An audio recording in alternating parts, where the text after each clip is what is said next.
É homem ou mulher? Qualquer um consegue responder essa pergunta, não é mesmo?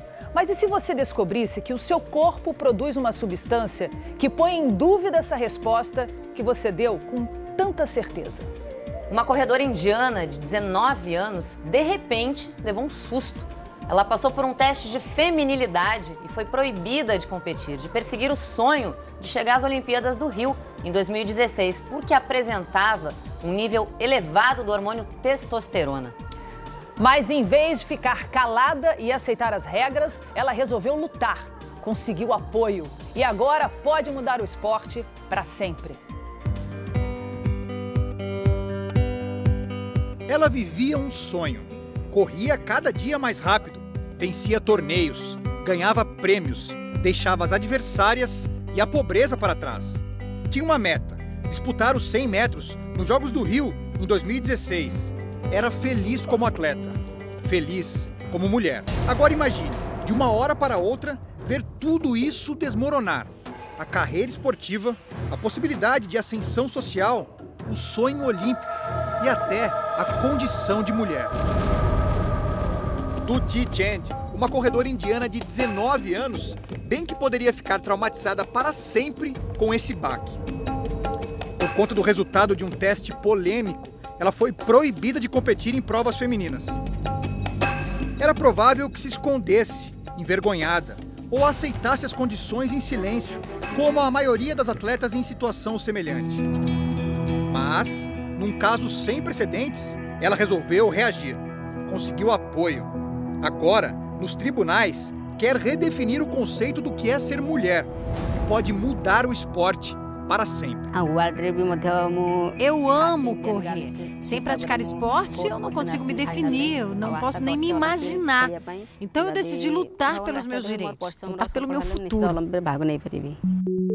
Essa batalha não era sequer imaginada até meados do ano passado. Dutee Chand vivia um 2014 espetacular. Ganhou 2 ouros no Campeonato Asiático Júnior e era nome certo para a seleção de atletismo que disputaria os Jogos da Comunidade Britânica. Em uma tarde, ao final de um torneio, tudo mudou. Ela não esquece a data, 12 de junho. Foi quando médicos indianos a abordaram e comunicaram que ela passaria por uma série de exames ginecológicos, hormonais e genéticos.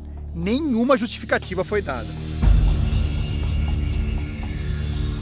Pouco tempo depois dos testes, veio a notícia.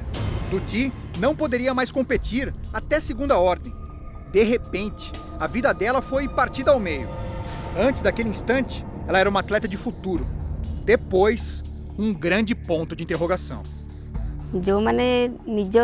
Foi chocante ouvir a notícia dos médicos. Eu fiquei surpresa e arrasada ao saber que eu teria que me afastar totalmente das competições. Eu simplesmente não entendia. Eis a justificativa médica que Dutee recebeu. Ela tem uma condição de nome complicado, o hiperandrogenismo. O corpo dela produz uma quantidade maior do hormônio masculino testosterona do que a média das mulheres. Em 2011, a Federação Internacional de Atletismo estabeleceu uma regra. Mulheres que produzem muita testosterona não podem competir porque teriam uma vantagem em relação às rivais. O Comitê Olímpico Internacional também adotou essa norma antes das Olimpíadas de Londres, em 2012. Homens e mulheres produzem testosterona, mas homens têm quantidades até 10 vezes superiores desse hormônio no corpo. Se uma mulher se aproxima desses níveis masculinos, está fora do esporte. Trata-se da evolução de um tipo de fiscalização que surgiu lá nos anos 60, o teste de feminilidade, criado após graves casos de trapaças. Casos como o de Dora Hatchen. Nos Jogos de Berlim, em 1936, essa atleta alemã terminou a disputa do salto em altura em 4º lugar. O problema é que Dora, na verdade, era Heinrich, era homem. Outro exemplo, que ganhou as manchetes dos jornais mundo afora, foi o de Stella Walsh. Ela venceu os 100 metros nas Olimpíadas de 1932, igualando o recorde mundial da época. A autópsia apresentada após a morte dela, em 1980, revelou que Stella tinha, na verdade, genitália masculina. O atleta masculino se fazia passar como feminino para competir entre as mulheres. Essa foi a razão pela qual foi criada e imposta esse controle citológico pela comissão médica do código.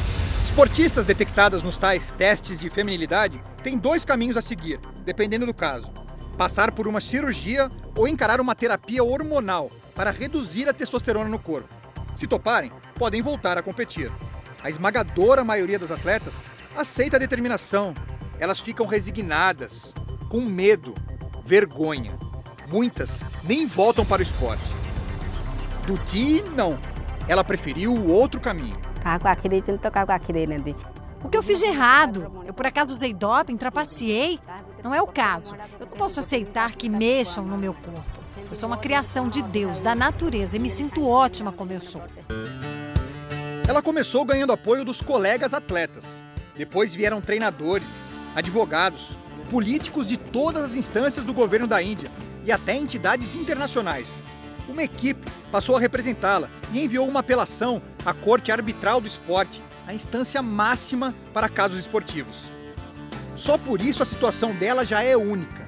Nunca uma atleta foi tão longe para desafiar essa regra do esporte que separa homens e mulheres. A atitude dela, mais do que qualquer coisa, é um marco histórico no sentido de dizer assim, eu, mulher, indiana, miúda, desprivilegiada, estou aqui fazendo impor a minha vontade, o meu desejo.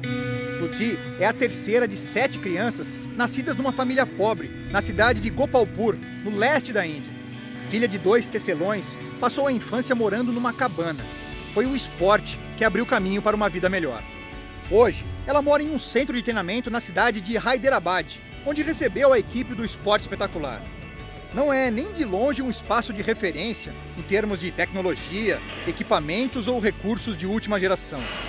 Mas foi o suficiente para fazer a carreira dela decolar. Duty é a melhor corredora de velocidade da Índia. Nesse lugar, ela ousou sonhar o sonho olímpico. E nesse lugar, agora, Duty espera notícias da equipe que a representa no exterior. Após os treinos, ela checa os e-mails em busca de novidades. Tudo demora, porque o caso jurídico toca numa questão muito importante. Não existe nenhum método preciso e 100% eficaz para se criar uma linha que separe homens e mulheres no esporte. Arne Lundqvist, que comanda a área médica do Comitê Olímpico Internacional, reconhece que essa regra de hoje, baseada nos níveis de testosterona, é imperfeita, mas precisa existir para estabelecer um limite que assegure o mínimo de justiça no mundo dos esportes.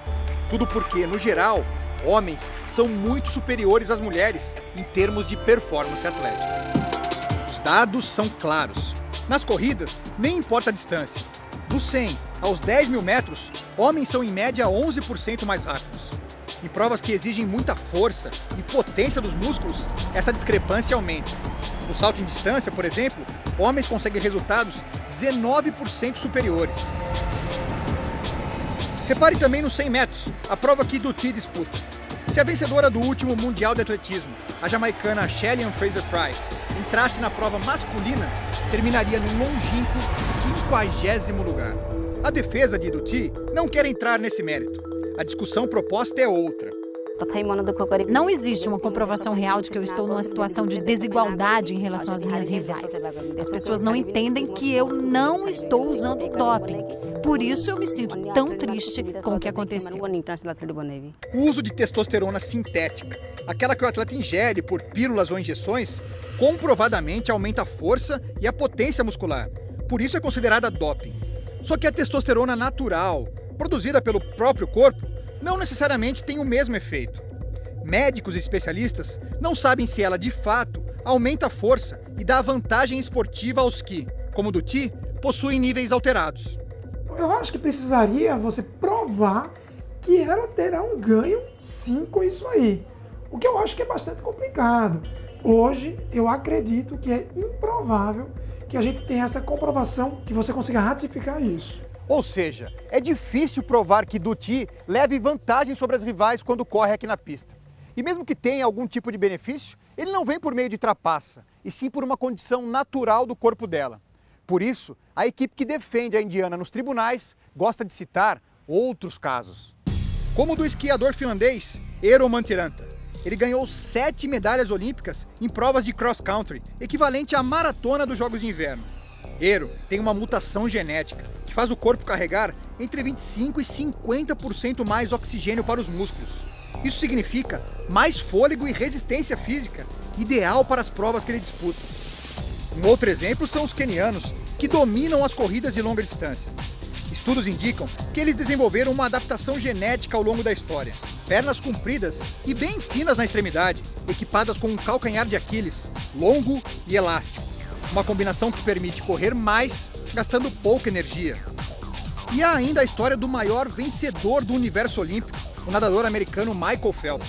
Dono de 22 medalhas nos Jogos, ele faz anualmente um monitoramento de uma doença genética rara, chamada Síndrome de Marfan, que causa alterações no corpo, como flexibilidade acima da média e membros longos.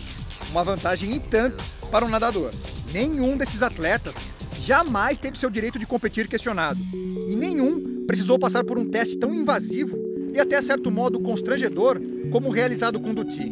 Os exames de feminilidade deveriam ser sempre sigilosos, mas os resultados muitas vezes acabam vazando e interferem na vida pessoal da atleta. Não existe data para que a Corte Arbitral do Esporte divulgue uma sentença final sobre o caso da indiana. Por enquanto, Duthie já conseguiu uma vitória nos tribunais. Está liberada para competir na Índia, normalmente. Por isso, encara cada novo dia como uma dádiva. Antes e depois dos treinos, com os olhos fechados e as sapatilhas coladas no rosto, agradece pela simples oportunidade de estar fazendo o que mais gosta e aguarda dias melhores. Se eu ganhar o caso, eu sei que será algo histórico para as mulheres no esporte. E se eu perder, eu vou continuar a protestar. Eu estarei sempre ao lado de gente que, como eu, foi proibida de competir. Duthie pode mesmo mudar o esporte e ser lembrada para sempre. Mas o que ela quer, de verdade, é apenas treinar sem ser importunada, competir sem ser olhada com desconfiança.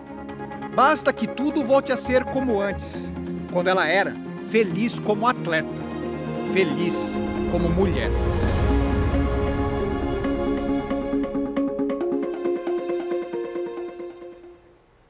Que história. E nesse